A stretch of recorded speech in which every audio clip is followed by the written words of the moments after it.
오늘 우리가 함께 은혜 받으실 말씀은 지난주 이어서 고린도전서 오늘은 9장 말씀이 되겠습니다. 고린도전서 9장 11절에서 19절. 우리가 너희에게 신령한 것을 뿌렸은즉 너희 육적인 것을 거두기로 과하다 하겠느냐. 다른 이들도 너희에게 이런 권리를 가졌거든 하물며 우리일까 보냐. 그러나 우리가 이 권리를 쓰지 아니하고 범사에 참는 것은 그리스도의 복음에 아무 장애가 없게 하려 함이로다. 성전의 일을 하는 이들은 성전에서 나는 것을 먹으며 제단에서 섬기는 이들은 제단과 함께 나누는 것을 너희가 알지 못하느냐. 이와 같이 주께서도 복음 전하는 자들이 복음으로 말미암아 살리라 명하셨느니라. 그러나 내가 이것을 하나도 쓰지 아니하였고 또 이 말을 쓰는 것은 내게 이같이 하여 달라는 것이 아니라 내가 차라리 죽을지언정 누구든지 내 자랑하는 것을 헛된 대로 돌리지 못하게 하리라. 내가 복음을 전할지라도 자랑할 것이 없음은 내가 부득불 할 일임이라. 만일 복음을 전하지 아니하면 내게 화가 있을 것이로다. 내가 내 자의로 이것을 행하면 상을 얻으려니와 내가 자의로 아니한다 할지라도 나는 사명을 받았노라. 그런즉 내 상이 무엇이냐. 내가 복음을 전할 때 값없이 전하고 복음으로 말미암아 내게 있는 권리를 다 쓰지 아니하는 이것이로다. 내가 모든 사람에게서 자유로우나 스스로 모든 사람에게 종이 된 것은 더 많은 사람을 얻고자 함이라. 오늘 설교 제목 함께 읽어보겠습니다. 진정한 자랑거리. 이런 제목으로 함께 은혜를 나누려고 합니다. 사실 자랑거리 하면 그냥 자랑이지 그게 더 진정한 자랑거리가 또 특별히 있는가.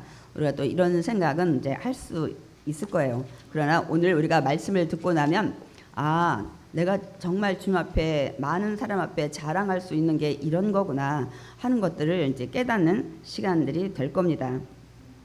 바울은 이제 계속해서 고린도 교회의 그 문제들을 위해서 이제 들려오는 대로 또 편지 받은 대로 이제 권면의 말씀을 계속 정하고 있죠.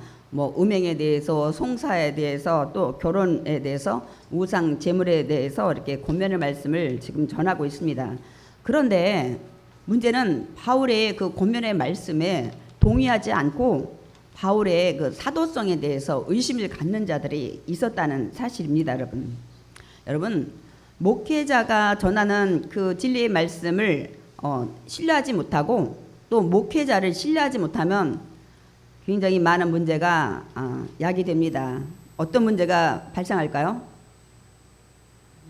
먼저 여러분 은혜를 받지 못해요. 주의 종에 대한 신뢰가 없으면.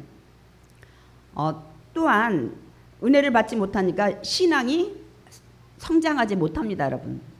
그러면 은혜도 못 받고 신앙도 성장하지 않으면 결국 주님이 기뻐하지 않습니다, 여러분.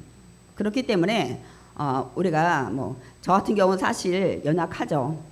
그래서 제가 가끔 농담으로 그래요. 내가 지금 여의도에서 있어서 보통 지금은 여자들 목사 안수를 많이 줘서 대교구장들 많이 하고 계셔요. 내가 이제 소교구장 아니라 대교구장 정도 지금 하고 있다면 무시하지 않을 것 같다는 그런 생각을 해봅니다. 저 있을 때는 여자들에게 목사 안수를 주지 않았어요. 개척을 해야 됐었어요. 그렇게 해서 목회자의 그 권리를 갖게끔 했었는데 어쨌든 이제 제가 그냥 말씀을 이제 드리는 거죠. 왜냐하면 비록 여자지만 저도 기도를 많이 해요. 일주일 내내 기도해요. 하나님 말씀 달라고. 그리고 정말 수많이 이 본문에 대해서 묵상을 하고 많은 말씀들을 많이 묵상을 합니다. 이렇게 하고 우리가 쓰지만 정말 그 말씀을 여러분이 신뢰하지 않는다면 정말 우리에게는 좋은 것보다는 좋지 않은 결과를 초래하게 됩니다. 오늘 우리가 읽은 이 고린도 전서의 이 고린도 교회는 여러분 누가 세웠어요? 사도 바울이 세운 교회입니다. 그러니까 이 고린도 교회 성도들은 사도 바울이 복음을 전해서 하나님의 자녀가 된 자들입니다. 그런데 그 뒤로 한 1년 반, 2년 있다가 이 사도 바울이 그 교회를 떠난 뒤에 이제 뭐 아볼로가 오고 그 뒤에 이제 쭉 다른 또 제자들이 오고 이제 나중에 이제 우리가 사도 시대가 끝나면 이제 교부 시대인데 이렇게들 왔겠죠. 그런데 첫 번째 교회를 세우고 복음을 전한 이 바울에 대한 사도성에 대해서 의심을 하는 이런 문제가 지금 이제 생긴 것입니다. 그러니까 뭐라고 할까? 세상의 비유로 말하면 자기가 정말 사랑하면서 애지중지해서 키운 동물, 뭐 우리가 뭐 예를 들어서 뭐 개나 뭐 여러 가지 있죠. 그런데 그런 동물을 키웠는데 그 동물한테 주인이 물려버린 거예요. 보통 개한테는 많이 물리지 않고 뭐 이렇게 또 주사도 놓고 하지만은 또 야생의 그 무서운 것들을 사육하는 사람들도 많이 있어요. 근데 나중에 그런 것들이 막 곰이라든지 뭐 사자라든지 이런 거에 물려가지고 또 죽는 경우도 우리가 TV를 보면 그런 것들이 가끔 일어나고 있습니다, 여러분. 그런 거와 마찬가지예요. 자기가 그동안 애지중지해서 먹이 주고 키우고 했는데 물려버린 것 같은 이런 경우가 된 것입니다. 그러니까 사실 바울은 믿음에 대한 확신이 있고 하기 때문에 사실 남들이 뭐 자기를 무시하든 뭐든 이렇게 그냥 넘어가도 돼요. 넘어가도 됩니다. 그런데 사도 바울이 생각할 때는 내 사도성에 대해서 의심하는 이 문제에 대해서는 내가 절대 의심을 풀고 가야 되겠다는 생각을 하고 그 필요성을 느끼고 본인이 사도임을 분명히 주장하는 것을 볼 수가 있습니다. 이유는 자신이 전하는 진리의 복음에 훼손이 될까봐. 자기는 분명 주님이 주시는 계시의 말씀을 전하고 있는데 사람들이 그걸 왜곡할까봐, 그러니까 복음에 방해가 될 것을 염려하기 때문에 내가 사도성에 대해서 분명히 밝혀야 되겠다는 것들을 생각을 하고 오늘 본문의 내용이 거의 그런 부분으로 채워져 있습니다. 여러분, 사도가 뭡니까? 우리가 많이 들었어요. 그런데 예수님이 계실 때 살아생전까지는 사실 사도라는 단어가 성경에 많이 등장하지 않습니다. 왜 그러냐면 사도는 예수님께로부터 복음을 전하라고 이게 그 지시를 받고 이제 보냄을 받은 자들이에요. 그러니까 예수님이 돌아가시고 나서 분명 얘기했잖아요. 마태복음 28장에도 너희는 나가서 세상에 복음을 전파하라고 그러잖아요. 그 뒤로 그런 사명을 받고 나아간 뒤부터는 그거를 사도라고 하는 거예요. 그래서 예수님이 십자가에 죽으시고 나서부터의 성경에 이 제자들에 대한 명칭이 사도로 바뀝니다. 예수님께로부터 복음을 전하라는 그런 사명을 받고 보내심을 받은 자들이기 때문입니다, 여러분. 우리가 사도행전 1장 21절에서 22절에 보면 이 사도의 여러 가지 갖춰야 될 그 자격 조건이 무엇인가 잠깐 그걸 말씀을 통해서 깨달을 수가 있어요. 여러분이 알다시피 예수님께서 12명의 제자를 세운 뒤에 가룟 유다가 은삼십냥에 예수님을 팔아버리는 배신을 하고 나중에 목매달아 이제 죽게 되는 것을 볼 수가 있죠. 그래서 이들이 이제 복음을 이제 전해야 되는데 그래도 한 명의 그 가룟 유다가 죽은 자리를 이제 채우기 위해서 이들이 한 명의 사도를 이제 뽑기로 하고 추천을 받습니다. 그런데 그 추천할 사람들의 자격 조건을 얘기할 때 이 얘기를 해요. 예수님께서 요한에게 세례를 받을 때부터 시작해서 그 예수님이 우리들 가운데서 십자가에 그 죽으시고 부활한 승천하는 그 날까지 그 모든 일을 보고 함께 동행한 자에서 추천을 하라고 한 거예요. 그러면 구체적으로 말하면 예수님과 함께 동행했어야 되는 거야, 사도는. 그리고 동행을 했으니까 예수님의 가르침을 들었겠죠. 그 다음에 예수님이 우리들 가운데 승천하는 그 모든 것을 목격했기 때문에 부활을 목격한 자들, 그 중에 이 자격이 된다는 것을 우리가 알 수가 있습니다. 사실 사도행전 1장 21절 22절에 그런 사도에 대한 그런 자격을 따지면 사도 바울은 미달이 될 수도 있어요. 여러분 알다시피 사도 바울은 예수님을 그때 성경에 알았는지 몰랐는지 모르지만 예수님이 십자가 죽을 때까지 정확히 사울이 알고 있었다. 그때 이름이 바울로 바뀌기 전에 그 얘기가 없습니다. 나중에 예수님이 이제 부활하고 승천한 다음에 믿는 기독교인들을 잡으러 다녔던 사람이기 때문에 정확한 기록이 없지만 예수님과 동행을 당연히 하지도 않았어요.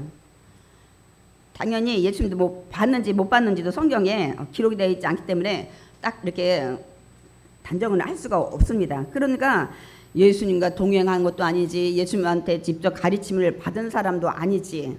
근데 이제 부활을 목격했냐, 이제 이런 부분을 가지고 이제 우리가 다시 또 말씀을 나눌 것입니다. 그러니까 이 조건에 의하면 사도로서는 이제 사도 바울은 굉장히 부족할 수 있어요. 그러나 이제 사도 바울은 그 복음의 진리에 훼손되는 이런 것들을 없애기 위해서 본인이 분명 사도임을 여러 가지 그 조건을 가지고 확신 있게 증명을 합니다. 첫 번째, 나도 부활하신 예수님을 만났다는 거예요. 아니 그때는 그 자리에 감람산에 500여 성도들이 있어서 예수님이 승천하실 때 사도 바울 거기 없었잖아요. 근데 어떻게 만났냐는 거예요. 우리는 근데 사도행전을 통해서 우리가 알 수가 있습니다. 사도행전 9장에 이 사울이 이제 예수님 만나서 바울이 되는 이런 사건들이 기록이 되어 있죠. 그때도 이 사울은 예수 믿는 자들을 예루살렘에서 다 잡아서 감옥에다 가두고 대제사장한테 이들을 데려올 권한, 잡을 권한을 임명장을 받고 다메섹이라는 곳까지 가는 도중에 거의 도착했을 때 갑자기 호련히 굉장한 밝은 빛이 비쳐서 눈을 못 뜨고 이 사울이 땅바닥에 엎드리잖아요. 그때 하늘에서 음성이 들린 거예요. 뭐라고요? 사울아 사울아 내가 어찌하여 나를 핍박하느냐, 나를 박해하느냐는 음성이 듭니다. 그러니까 깜짝 놀라서 이 사울이 뭐라고 하냐면은 주여 누구시니까. 그래서 부활하신 예수님이 이 사도 바울에게 다메섹 도상에서 오셔서 만나게 된 겁니다. 그러니까 주여 누구시니까 하니까 이제 나는 사도행전 9장 3절에서 5절 뭐라고? 나는 내가 박해하는 예수라. 나 예수야. 네가 박해하는 나 부활한 예수야. 그렇게 얘기를 함으로 예수님을 이제 만나게 되는 것을 우리가 알 수 있으면, 나도 그러니까 나 감람산에서 부활하시는 예수님 승천하신다는 그런 못 봤지만은 나도 만났다. 두 번째로 나도 복음을 전하는 사명을 받았다. 그럼 네가 언제 받았냐 이렇게 또 물을 수가 있잖아요. 근데 사도행전 9장 15절에 우리가 말씀을 알고 있죠. 이 사울이 이제 눈이 멀었어요. 그 빛에. 그래가지고 예수님이 그러잖아요. 너가 이 다메섹 안에 들어가면 이제는 너에게 기도해주고 네가 앞으로 해야 될 일을 가르쳐줄 사람을 만날 것이라는 거예요. 그래서 일어나서 사울이 가는데 그 다음에 앞을 볼 수가 없어서 사람들한테 이끌려서 다메섹 성에도 들어갔다고 얘기하고 있습니다.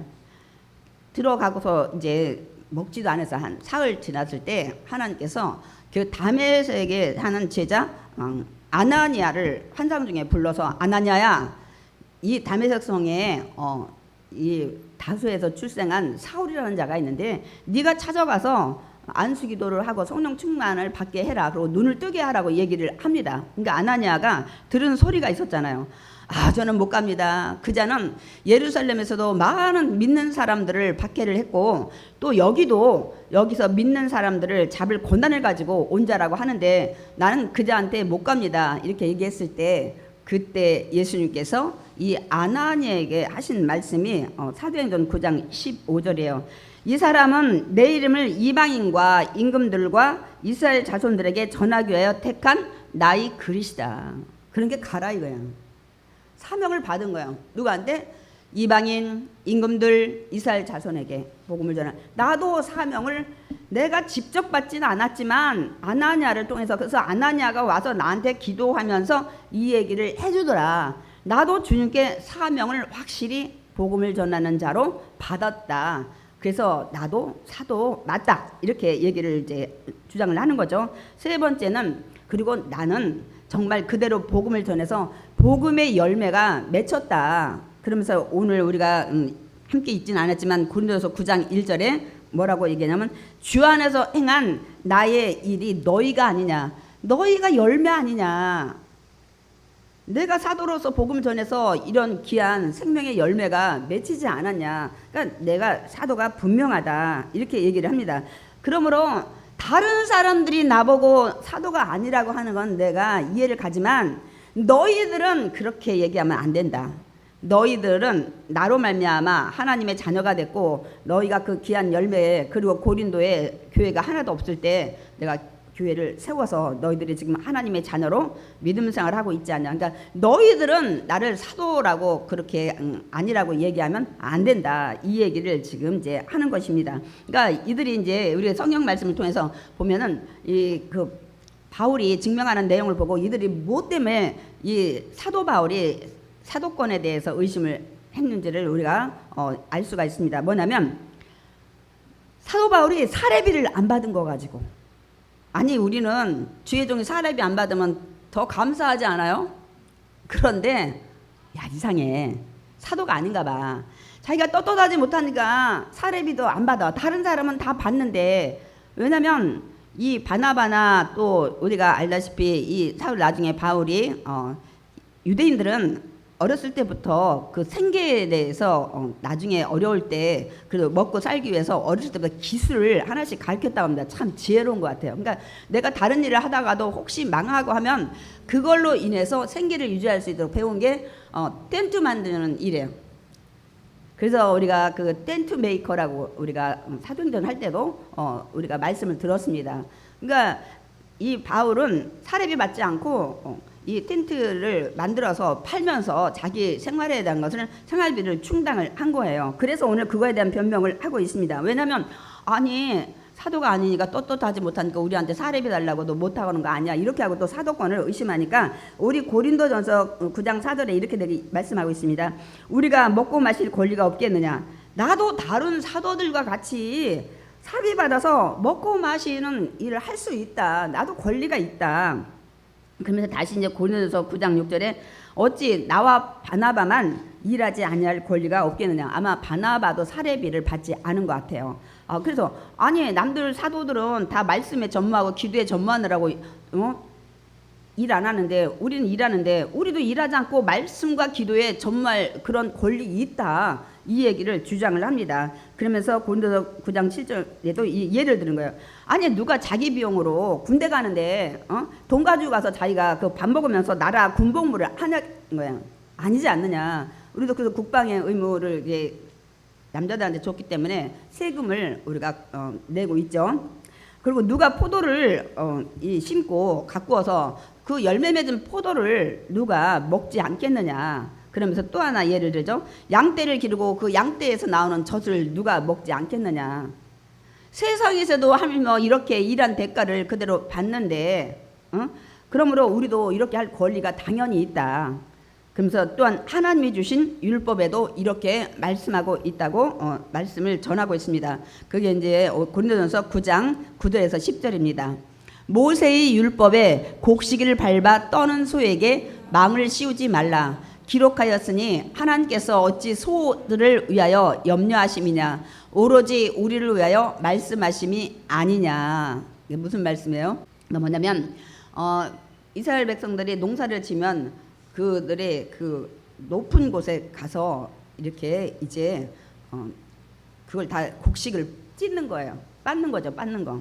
그런데 그 이스라엘 풍습엔 이렇게 했다고 합니다. 이제 온 동네 곡식을 모아놓고 이제 그거를 이제 껍질을 깨야 되는데 잘 안 되잖아요. 그러면 큰 상자에 밑에 돌을 박아가지고 그 다음에 사람이 거기에 올라타가지고 소가 끌게 한다. 그런데 막 소가 끌고 다니니까 어떤 건 터져서 뚜두둑 하고 이렇게 해서 참 옛날에 고생 많이 했던 거예요. 그렇게 해가지고 나중에 터진 것도 채로 또 이렇게 하고 이렇게 했던 거예요. 그러니까 그때 그 소 일하는 소에게 일을 하니까 여기다가 망 씌워서 못 먹게 하지 말아라.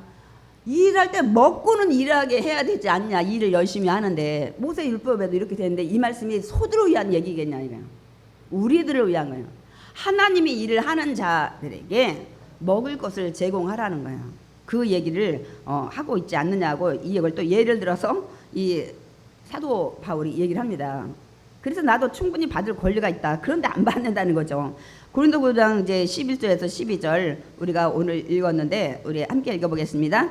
우리가 너희에게 신령한 것을 뿌렸은즉 너희 육적인 것을 거두기로 과하다 하겠느냐. 다른 이들도 너희에게 이런 권리를 가졌거든 하물며 우리일까 보냐. 그러니까 아니 우리가 신령한 것 복음을 지금 뿌렸는데 가장 귀한 거죠.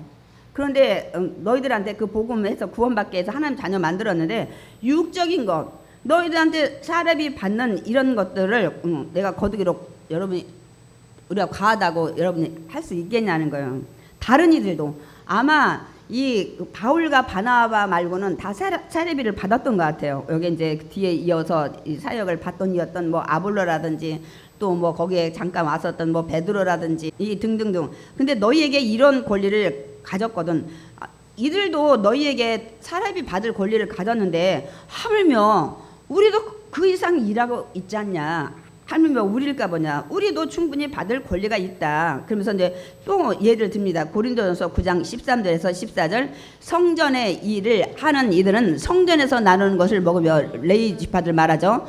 제단에서 섬기는 이들은 제사장, 제단과 함께 나누는 것을 너희가 알지 못하느냐. 이와 같이 주께서도 또 복음 전하는 자들이 복음으로 말미암아 살리라 명하셨느니라. 너희들 잘 알지 않냐. 성전에서 일하는 레위 지파를 위해서 그들의 그 일에 전무하기 위해서 그들에게 이제 성전에서 나는 모든 것들을 재물을 나누고 또 11조의 일부도 주고 또 제사장도 마찬가지 가져온 그 번제물을 태울 건 태우고 주님 앞에 드리고 나머지는 제사장 목으로 주지 않았냐.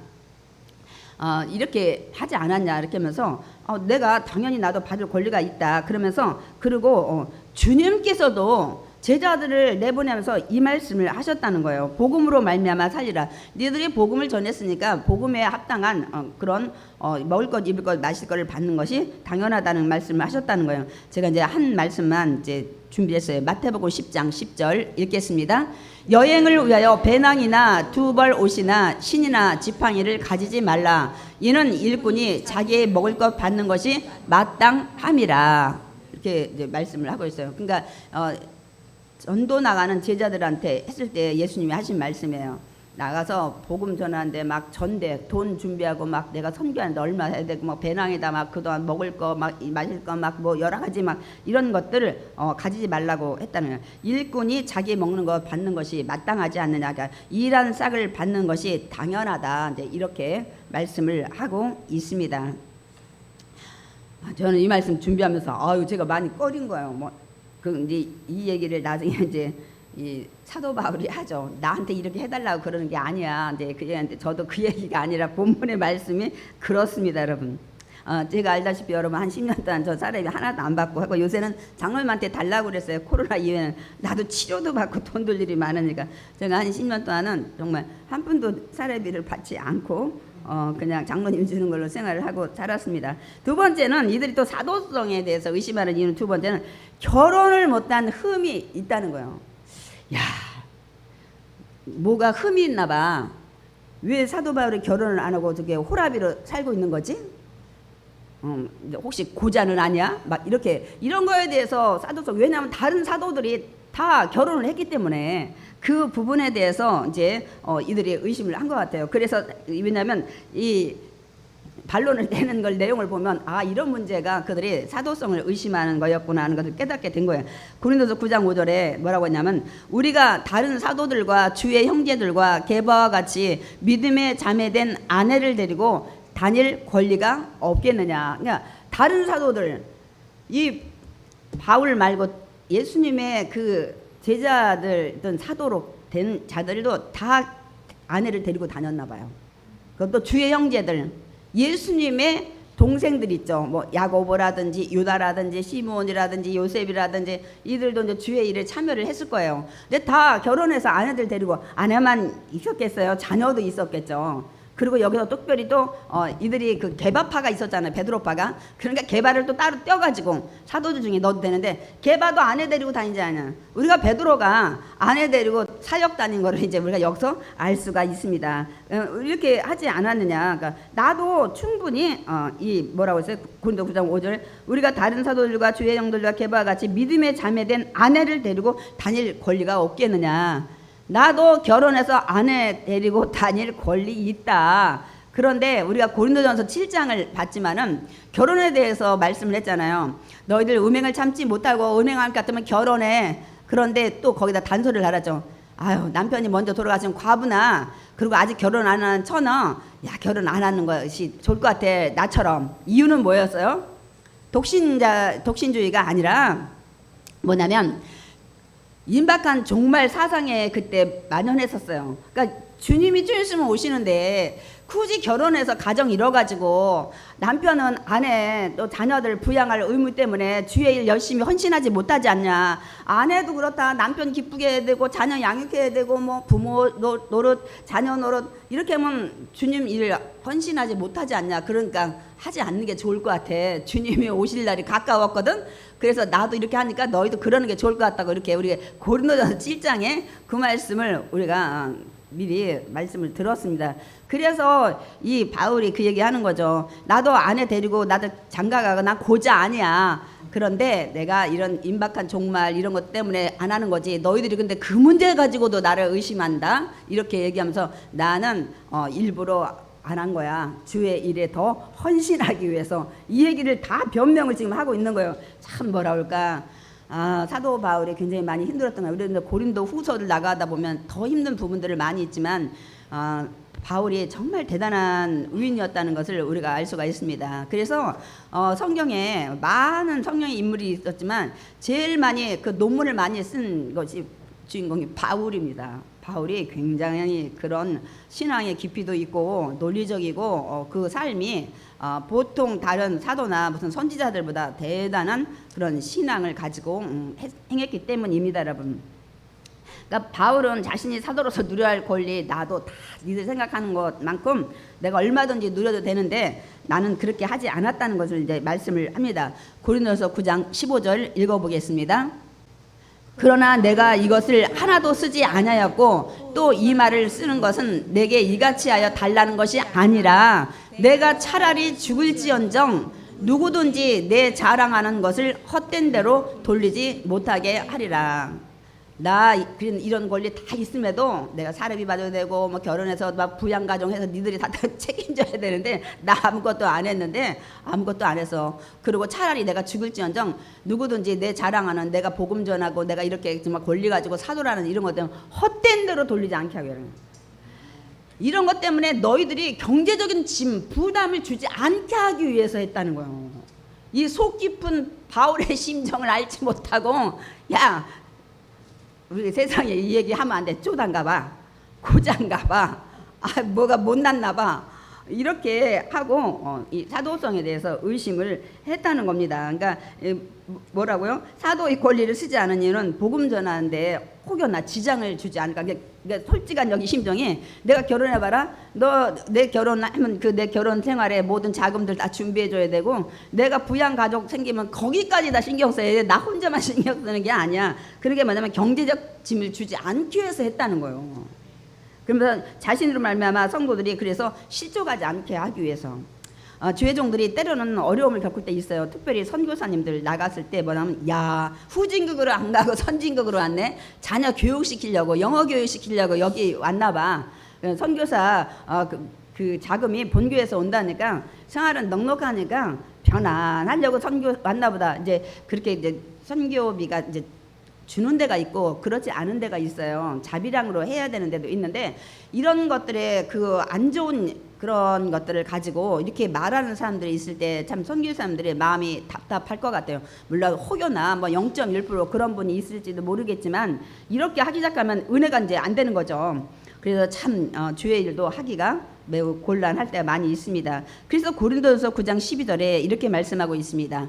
그러나 우리가 이 권리를 쓰지 아니하고 범사에 참는 것은 그리스도의 복음에 아무 장애가 없게 하려 함이로다. 대단하지 않아요? 우리 자기가 다 누리고 싶은데 누리지 않았다는 거예요. 이게 이제 제가 오늘 설교제목으로 잡았던 진정한 자랑거리야. 할 수 있음에도 불구하고 안 하는 거예요.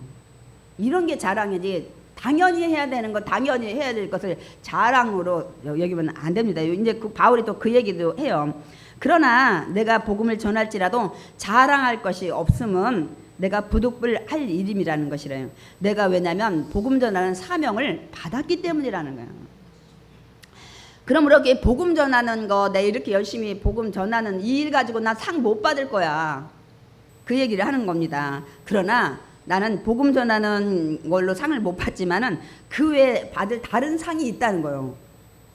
나는 복음 전하는, 남들은 복음 전했으니까 복음 전하는 것도 상을 받겠다고 막 이제 이렇게 내세우지만 나는 복음 전하는 일은 당연히 해야 될 일을 했기 때문에 그 상은 없지만 난 다른 상 받을 수 있다는, 이것이 이제 진정한 자랑거리를 이제 사도 바울이 얘기를 합니다. 고린도서 9장 18절에서 19절 읽겠습니다. 그런즉 내 상이 무엇이냐? 내가 복음을 전할 때 값없이 전하고 복음으로 말미암아 내게 있는 권리를 다 쓰지 아니하는 이것이로다. 내가 모든 사람에게 자유로우나 스스로 모든 사람에게 종이 된 것은 더 많은 사람을 얻고자 함이라. 우리 잠깐 보겠습니다.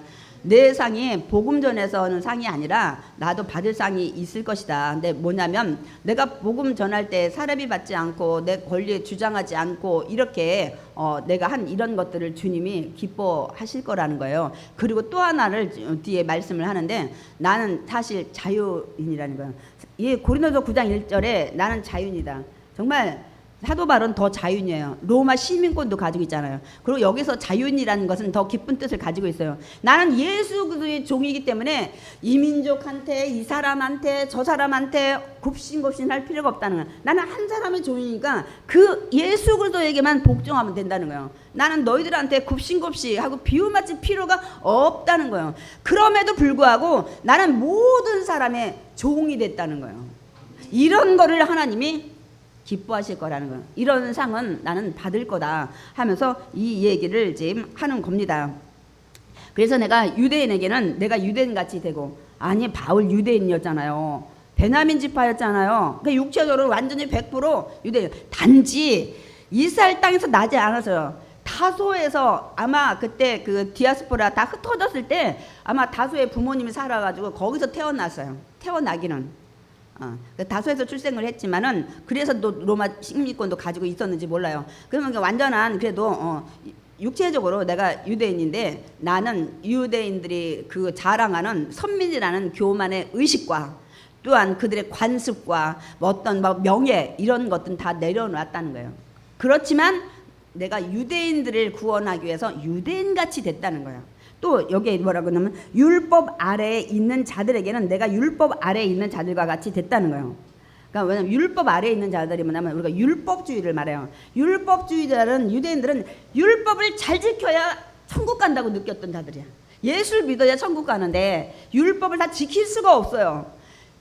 그래서 구원받은 자가 없어요. 받을 수가 없는 거예요. 그래서 예수님이 직접 와서 우리 모든 죄를 짊어지고 십자가에 죽으신 거예요. 근데 여전히 그들은 율법을 지켜서 천국 간다고 구원받는다고 생각하는데 율법은 우리가 이 613가지는 다 지킬 수가 없어. 우리 연약하기 때문에.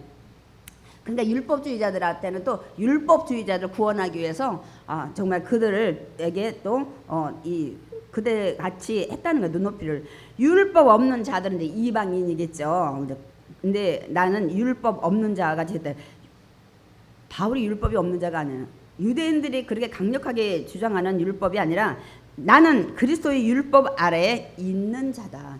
예수 그리스도가 율법을 완성하셨잖아요. 그 완성한 미때에 대한 모든 법들을 내가 믿고 자유하면서 나는 살아간다. 이 얘기를 지금 하고 있는 것입니다. 그럼에도 불구하고 유대인한테는 유대인에게 눈을 높이고 맞추고 또 율법주의자들한테는 율법주의자 이들에게 눈을 맞추고 율법이 없는 자들에게는 또 율법이 없는 자같이 그들의 눈높이를 맞추었다는 것을 말씀하고 있습니다. 그러니까 바울이 모든 사람에게 자유하였으나 스스로 종이 된 것은 뭐예요? 복음을 전하기 위해서 나를 위해 상대의 눈을 맞췄다는 거예요. 맞췄다는 거예요.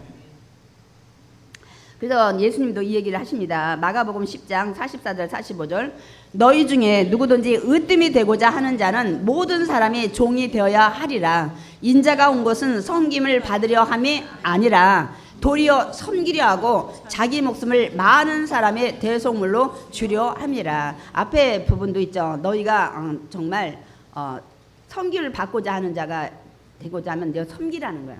으뜸이 되고자 하는 자도 종이 되라고 얘기를 합니다. 그 예수님은 이렇게 섬김을 받으러 온 것이 아니라는 거예요.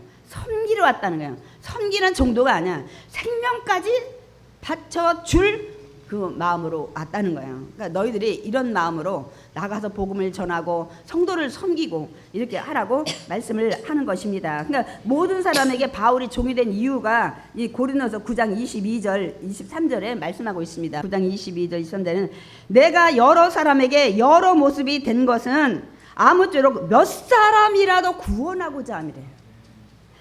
내가 복음을 위하여 모든 것을 행하는 이유는 복음에 참여하고자 함이라. 많은 사람이 복음에 그거를 얻게끔 하기 위해서 어떻게 하든지 몇 사람에도 구원하기 위해서 내가 이 사람 눈높이에 맞추고 저 사람 눈높이에 맞추고 이렇게 했다는 것을 말씀하고 있습니다. 내가 모든 사람에게 자유하지만 종이 된 이유는 여기에 있다. 그러므로 너희들도 나처럼 하라는 거예요. 나는 그리고 복음 전하면서 어떻게 하는 줄 아냐? 목적이 운동장에서 달림질하는 사람처럼 달려다닌다는 거예요. 너희가 상을 받는 자들처럼 너희도 절제하라는 거예요.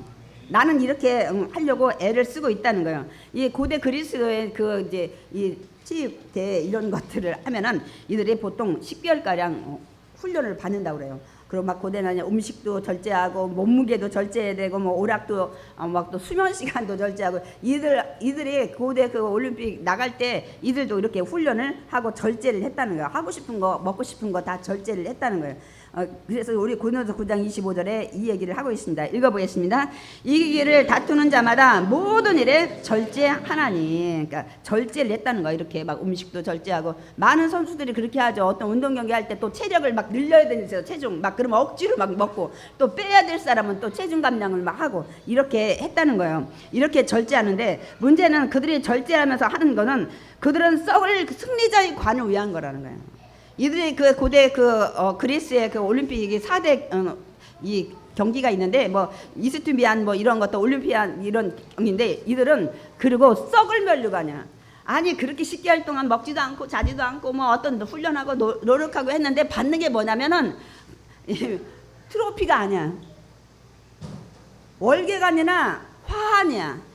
월계수 잎이나 또 솔잎이나 파슬리 잎을 엮어가지고 화환을 만들든지 아니면은 야생 감나무 잎을 엮어 만든 멸류관을 줘. 그럼 이게 한 하루나 이틀이면 다 말라버리고 시들어버리잖아요. 제가 월계 그 잎으로 성지순 낼 때 우리 선교사님이 미리 만들어놔서 사진을 한 방씩 팡팡 찍었는데 야 이거 우리 대한민국에 가서도 얼마든지 만들어서 이 풀을 이게 지금 올림픽 때 썼던 멸류관인가 싶은. 근데 그거 하나 받자고 영광이 일시적이잖아요.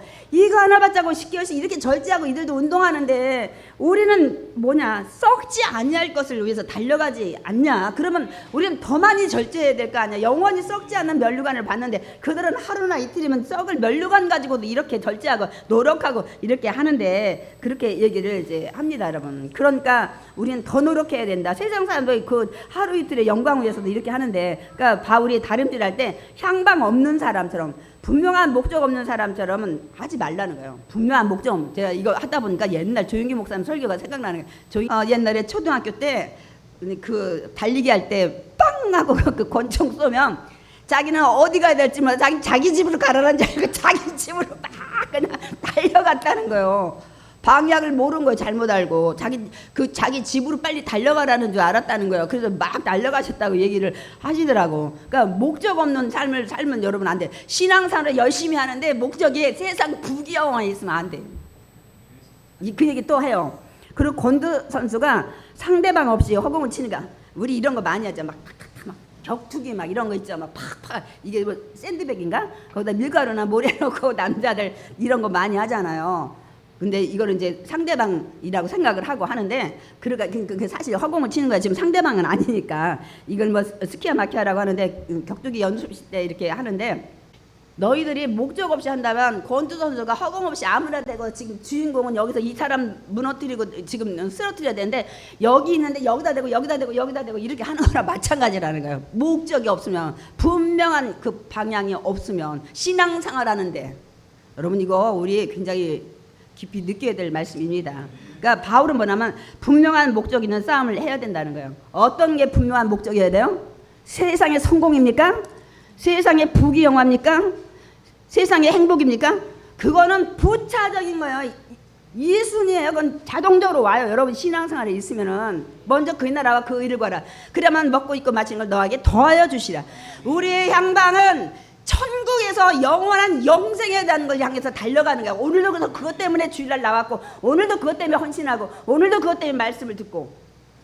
근데 여기에 목적 없는 사람이 많아요. 목적이 행복이야. 건강이고 물질이고 가정평안이고 자녀 잘 되고. 여러분 목표 다시 바꾸셔야 돼요. 그거는 무너지는, 그거는 향방이 없는 사람 같은 거와 마찬가지입니다. 그래서 바울은 근데 자기 몸을 치는데 권투 선수 경기에 이 시합을 비유하면서 얘기하면, 자기는 이 뭐 샌드백이나 뭐 권투 선수 남게 뭐 해가지고 막 누두덩이 막 풀려가지고 쓰러지게 코 터지게 하고 입술 부르트게, 그게 아니고 자기 몸을 친다는 거예요. 자기 몸을 친다는 거예요. 뭐냐면 왜 자기 몸을 치냐, 복종이 오늘 그 말씀이 이제 마지막 말씀인데, 내가 내 몸을 쳐서 복종하게 하면, 내가 왜 내 몸을 치냐, 남 몸 친 게 아니라 왜 몸을 치냐면 뭐냐면, 권수들이 그 상대방의 얼굴을 치는데 여러분 그것도 기울이 있더라고. 눈 쳐서 눈 실명되면 안 되니까 눈 바로 밑에만 쳐야 돼. 그러니까 많은 권투 선수들이 코뼈 부러지더니 막 입술 터지고 그러는데, 이 유의하면 뇌하고 눈을 건드리면 안 되는 거예요. 이렇게 이제 그런데 내 몸을 공격하는 것은 뭐라고 하냐면, 자신이 싸울 상대가 나는 남이 아니야, 내 몸이야. 세상적인 정욕 올라오면 탕치고, 세상적인 거 가고 싶으면 또 탕치고 해서 내 몸을 그때마다 절제시키고 내려놓고 주님께 온전한 그리스도의 종이 돼서 주님 위해서 달려가기 위해서 나는 다른 것을 치는 게 아니라 내 몸을 날마다 쳐서 복종시킨다는 거예요. 정욕적인 거, 쾌락적인 거, 세상적인 거, 이거를 내려고 나는 내 몸을 친다. 이거 내 몸을. 그래서 온전히 그리스도의 종이 되기 위해서 나는 그렇게 하고니까 너희들도 그렇게 하라는 거예요. 그래서 내가 내 몸을 쳐서 복종하는 이유를 이제 고린도서 9장 27절 아까 우리 다시 말씀을 좀 보겠습니다. 내가 남에게 전파한 후에 자신이 도리어 버림을 당할까 봐 두려움이라. 내가 내 몸을 치는 이유는 내가 복음을 전한 뒤에 자신이 도리어 버림을 당할까, 구원을 못 받는다는 게 아니라 영광이 멸류관은 나는 못 받고 다른 사람이 받아서 나는 정말 이 자격에서 박탈되는 사람이 될까봐 나도 날마다 복음을 전하지만 내 몸을 친다는 거예요. 내 몸을 자꾸만 주님 앞에 온전히 복종하기 위해서 한다는 이 사도 바울의 말씀을 하고 있습니다. 여러분 복음을 전하기 위해서 여러분 자신의 권리를 얼마나 여러분은 지금 내려놓고 사십니까? 우리가 그 에릭 리델이라는 그 선수에 대해서 우리가 많이 들었어요. 스콜랜드의 100m 달리기 선수였잖아요. 국가 선수. 네, 1924년 그 파리 올림픽에서 그 100m 결승전이 주일날 걸린 거야. 자기 나라를 위해서 자기가 국가 선수로 왔는데 어떻게? 그래서 할 수 없이 포기를 해요. 주일 성수를 못할까 봐. 옛날엔 예배가 한 번이었고 하니까 지금은 뭐 7시부터 막 저녁 예배까지 있고 그런 상관이 없을 텐데, 그랬더니 사람들이 막 그냥 조롱하고 언론도 막 비판하고 뭐 난리가 났어요. 사람들이 막 이렇게 비웃고 막. 그래서 이제 그 에릭 리델이 자기는 원래 400m 계주 선수가 아니었는데 400m에 주일 아닌 날 하는 거에 출전을 해서 금메달을 땁니다. 그리고 나중에는 주님의 은혜에 너무 감사해서 중국 선교사로 일생을 헌신했다고 합니다. 그 정도로 내려놓을 수 있는, 우리 이 정도는 아니어도 우리가 해야 될 권리, 나는 뭐 교회에서 장로니까, 나는 뭐 뭐니까. 제가 그러잖아요. 전 목회자지만 나한테 꽃 같은 거 하지 말고 뭐 생일잔치 하지 말고 웬만한 거 하지 말라고 해요. 저는 그런 권리는 그 필요가 없다고 생각해요. 저는 주님한테 상 받으면 되니까 이런 권리, 그 보상의 대가들을 우리가 아까 사도 바울이 결혼도 안 하고 사례비 안 받는 것처럼 내려놓고 우리가 얼마나 사는지 한번 이 바울 설교를 듣고 우리가 좀 깨달아야 돼. 또 복음 전하기 위해서 얼마나 절제하는 삶을 살아요. 주일날 놀러 가고 싶은데, 주일날 뭐 하고 싶은데, 먹고 싶은데, 누리고 싶은데, 즐기고 싶은데, 이걸 주님을 위해서 또 거룩한 주의를 위해서 아니면 다른 때에도 내가 세상에서 그런 것들 누리고 싶고 하고 싶은 거 많은데 얼마나 우리가 이렇게 절제를 하고 있는지 깨달아야 될 것 같아요. 그래서 오늘 사도 바울이 나는 복음 전하는 건 상이 없고 내가 진정한 자랑거리가 뭐냐면 권리를 내려놓고 절제하는 삶에 대한 상은 있을 거라고 말씀을 한 것입니다. 아멘.